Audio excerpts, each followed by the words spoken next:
Hello, I am George Meek, Director of Research for Metascience Foundation.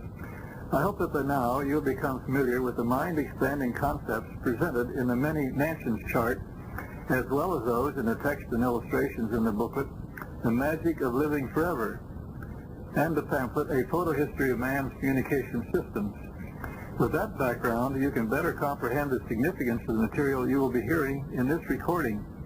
On it, I share with you information regarding one of the most exciting events that has occurred in the long history of man. Since the beginning of time, people in all parts of the globe have speculated as to whether or not death was the end. Thousands of years of such speculation, plus the admonition of religious leaders to believe in a life beyond the grave, still left nagging doubts in the minds of all but the most devout. We were told that life after death existed, but no one could ever pick up a telephone or a two-way radio and carry on an extended and meaningful conversation with even one of the perhaps 8 billion persons who have lived on Earth and then died. Well, the message of this tape is that the long silence has been broken. Lengthy, two-way, normal voice conversations with persons who have died are now a reality. They have taken place. They have been recorded. In order to report to you on this momentous development, I will divide the information into several blocks. First, I will talk about the history of attempts to use electronic instruments for communication with the worlds of spirit. Then I'll tell you about the first major breakthrough, followed by the second breakthrough. Then I'll talk about the status of the present research and the significance for all mankind. Lastly, we will consider plans for further research. So let's start with historical background of instrumental communication with those who have died. If you wish to comprehend the breakthrough to be reported later, it is really important for you to absorb the background information that I will give in the next several minutes. The story begins about 60 years ago. The idea of building a wireless or telephone or radio that would make it possible to talk to the dead is an idea that has been around that long. Three of the greatest geniuses and inventors of our age, men who helped harness electricity for the good of mankind and laid much of the foundation upon which our marvels of electronic communication have been based, spent the final years of their lives trying to develop devices for communicating with the world of spirit. These men were Edison, Marconi, and Tesla. They succeeded in much else, but all died without inventing such an instrument. The reason they failed is obvious, at least from today's vantage point. When Thomas Edison died in 1931, scientific knowledge about the nature of energy had advanced very little. The field of solid-state physics, for instance, had not yet been born. Following in the footsteps of those famous explorers are some pioneers whose names will not be as familiar to you. In 1956, two men in California, a photographer named Attila von Zale and a writer named Raymond Bayless, began the era of what has become known as EVP, Electronic Voice Phenomenon. They recorded on magnetic tape some paranormal voices, voices that should not, logically, have been there. Bayless reported their experiments in the Journal of the American Society of Psychic Research in the winter of 1959. The announcement made hardly a ripple. Not a single person contacted either the society or the researchers to inquire about their work. But across the Atlantic, things were about to heat up in the field of EVP research. In the summer of 1959, a Swedish film producer by the name of Friedrich Jurgensen came up with some extra voices on his recordings as he was trying to capture bird songs on the tape in the countryside. Amidst the bird songs, he heard a faint human voice, a male voice speaking Norwegian, saying something about bird voices of the night. Like anybody in that situation would, Jurgensen wondered if the voices weren't just stray radio signals. But the more he listened carefully to his tapes, the more voices he detected that could not be explained as radio transmissions.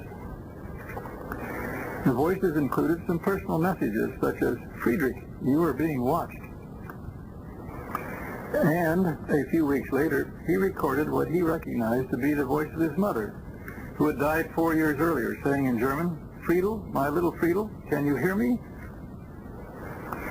Jurgensen continued his experiments and published a book about them in 1964.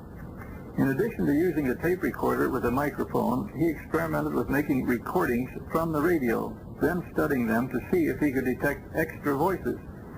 His book was read by Dr. Konstantin Rodiva, a psychologist and author of books on philosophy who lived in Germany. After visiting Jurgensen and listening to his tapes, Rodiva decided to experiment himself in order to answer the question of whether the voices were somehow connected with Jurgensen's particular personality. For 3 months, Rodiva could detect nothing paranormal on his tapes. Then he heard a whispered, "That is correct," in the Latvian language.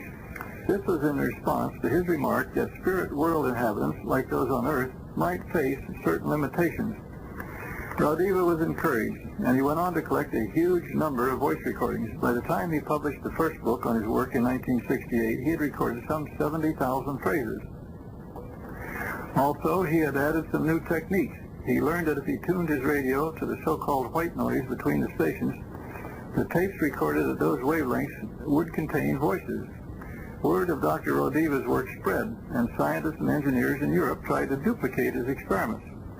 One of those was Alex Schneider, a Swiss physicist who helped Rodiva develop a new method of recording. The two discovered that voices not heard by the human ear at the time of the recording could be detected on the tape when it was played back.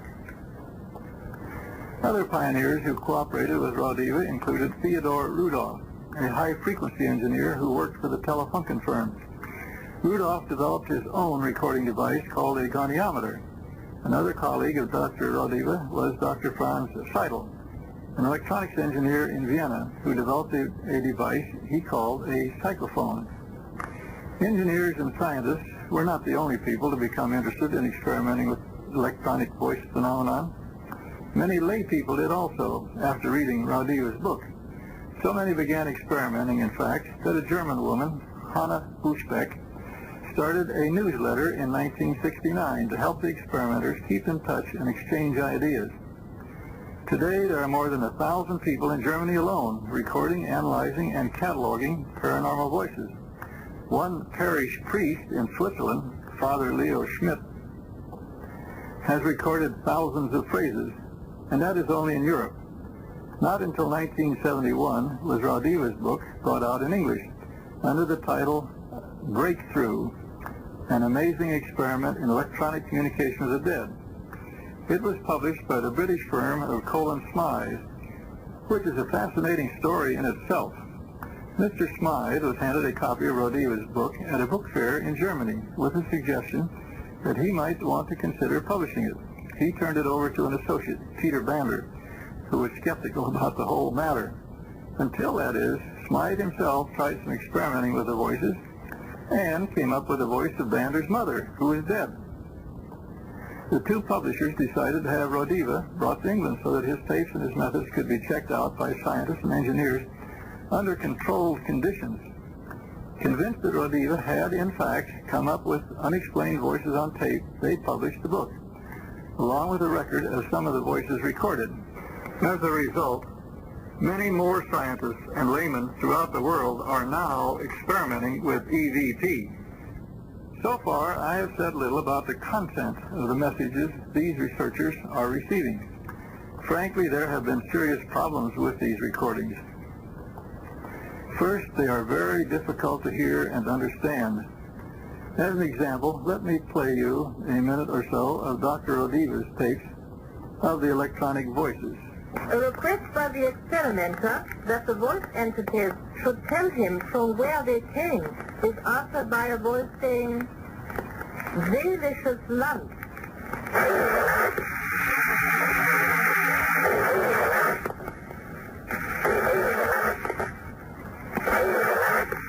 German, land of the soul. A voice, later identified as that of a man who lived and died in a place called Kirnbach in the Black Forest, Germany, says, wartet auf Walter von Kirnbach.